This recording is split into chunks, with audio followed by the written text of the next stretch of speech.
Do you need help practicing and listening to English for your citizenship exam? Are you worried that you won't remember the answers? Well, worry no more. I'm That Immigration Guy, and in this video I'm going to help you learn and practice the fifth set of 10 questions on the exam, questions 41 through 50. Please watch my other videos where I help you practice the other 90 questions, broken down into 10-question videos.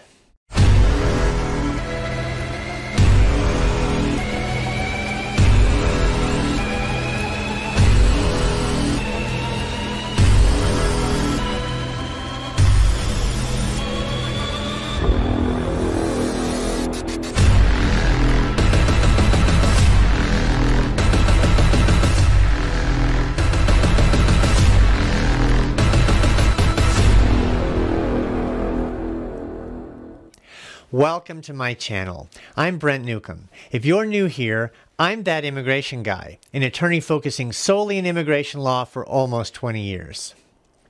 This video is unique. It is a learning tool to help you study for the exam. As I explained in another of my videos on how to prepare for the citizenship exam, there is a free resource book from the U.S. Citizenship and Immigration Service called Learn About the United States Quick Civics Lessons. You will be given this book when you go in for your biometric appointment.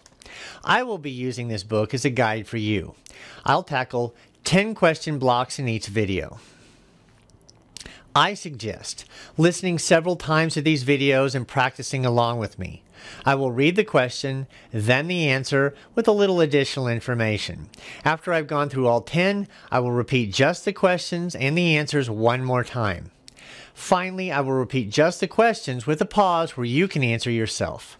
Watch this video several times and you will pass that citizenship exam. Are you ready? Well, let's begin.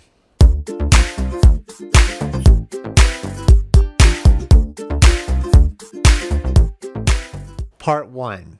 To begin with, let's go through questions 41 through 50 and the answers, and I'll give a few tips with each question that may help you remember the answers. Question 41. Under our Constitution, some powers belong to the federal government. What is one power of the federal government? Answer: to print money. Other acceptable answers are to declare war, to create an army, to make treaties. One interesting feature of our system of government is that power is divided between the federal and the 50 state governments. The federal government is a limited government, limited to those powers listed in the Constitution. The remainder of powers generally belong to the states, such as marriage, contracts, that sort of thing. So for this answer, perhaps the easiest power to remember, since they only require one answer, is the power to print money. Question 42. Under our Constitution, some powers belong to the states. What is one power of the states? Answer: provide schooling and education. Other acceptable answers are provide police, provide safety, give a driver's license, approve zoning and land use. This question is another of those that only requires one answer out of several possible answers. As I mentioned earlier, those powers not in federal hands belong to the states. One important power in that list is the power to provide schooling and education. This includes creating and maintaining universities, high schools, grade schools, and the like. Remember, the states have the power to provide schooling and education. Question 43. Who is the governor of your state now? This is one of those questions that will vary depending upon your individual state. To learn the current governor of your state, go to the website that I've listed below, www.usa.gov, for the answer. I'll put a link to this website in the description. Question 44. What is the capital of your state? This question also asks for information about your particular state or territory. Again, I will put the link below, usa.gov. Question 45. What are the two major political parties in the United States? Answer: Democratic and Republican. Interestingly, the Constitution did not provide for political parties. In fact, President George Washington even warned against forming them. However, early in U.S. history, two parties developed. Over time, the parties became the Republican Party and the Democratic Party. Membership is voluntary. Both parties have held power in the past and will continue to do so in the future.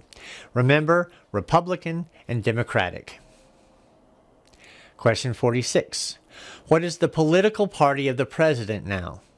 This is an easy question, but you should look up the party of the president online because there are elections every 4 years for president. Question 47. What is the name of the Speaker of the House of Representatives now? This is yet another question in the block of 10 that requires you to look up the current Speaker of the House. This information can be found on house.gov. I will leave a link to the web address below. Question 48. There are 4 amendments to the Constitution about who can vote. Describe one of them. Answer: citizens 18 and older can vote. You may also answer, you don't have to pay a poll tax to vote, any citizen can vote, a male citizen of any race can vote. Voting is one of the most important civil rights and responsibilities of citizens in the United States. One of the basic rules in the Constitution is that you may vote when you reach the age of 18. In addition, you must be a citizen. Therefore, easy to remember, citizens 18 and older can vote. Question 49. What is one responsibility that is only for United States citizens? Answer: serve on a jury. It is also correct to answer vote in a federal election. The Constitution gives citizens a right to trial by jury made up of U.S. citizens. Participation by citizens helps ensure a fair trial. Therefore, because the question asks for just one answer, easy to say, serve on a jury. Question 50. Name one right only for U.S. citizens. Answer: vote in a federal election. It is correct to answer as well, run for federal office. Only U.S. citizens have the right to vote in federal elections. Certain states allow permanent residents to vote as well for certain offices, but for federal elections, voting is limited to U.S. citizens. How was that?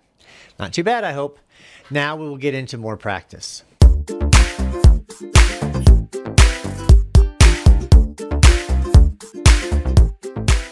Part 2. I will now read the question slowly. I will pause. I will then read the answer. Try to answer yourself during the pause. Ready? Okay. Question 41. Under our Constitution, some powers belong to the federal government. What is one power of the federal government? Answer: to print money. Question 42.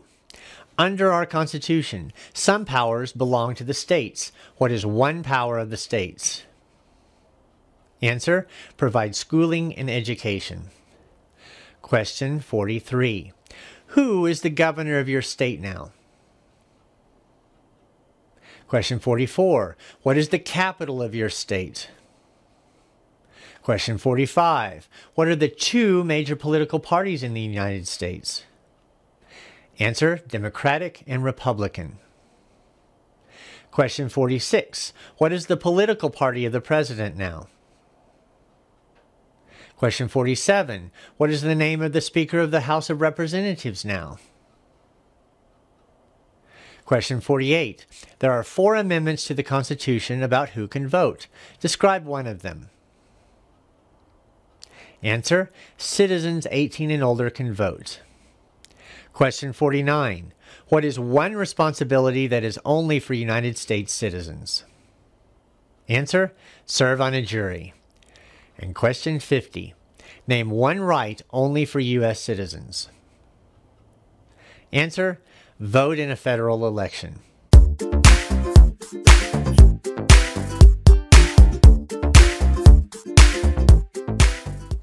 We're now at the final part of the prep. I'm going to ask you just the question and then pause. Use the pause to answer yourself. Ready?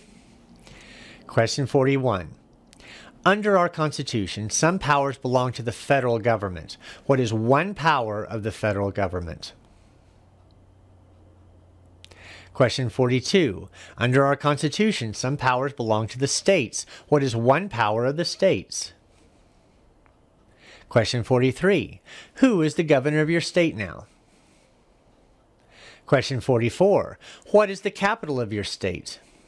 Question 45. What are the two major political parties in the United States? Question 46. What is the political party of the president now? Question 47. What is the name of the Speaker of the House of Representatives now? Question 48. There are 4 amendments to the Constitution about who can vote. Describe one of them. Question 49. What is one responsibility that is only for United States citizens? Question 50. Name one right only for U.S. citizens.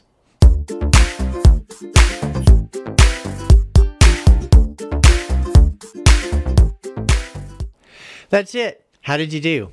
If you've mastered these, write down the word done in the comments below. I'd love to know how many people this has helped. One final thing. I do want you to remember that I'm not giving you any specific legal advice about your case with this video. Every single case is different. This is an informative video. For advice on your particular situation, please seek help from a qualified and experienced immigration attorney such as me, that immigration guy. If you like this video, hit like below and please subscribe. I will be putting out regular content every few days. Share the video. If you need immigration advice, please contact my office. I'll be more than happy to help you. And remember, that immigration guy for your future legal needs.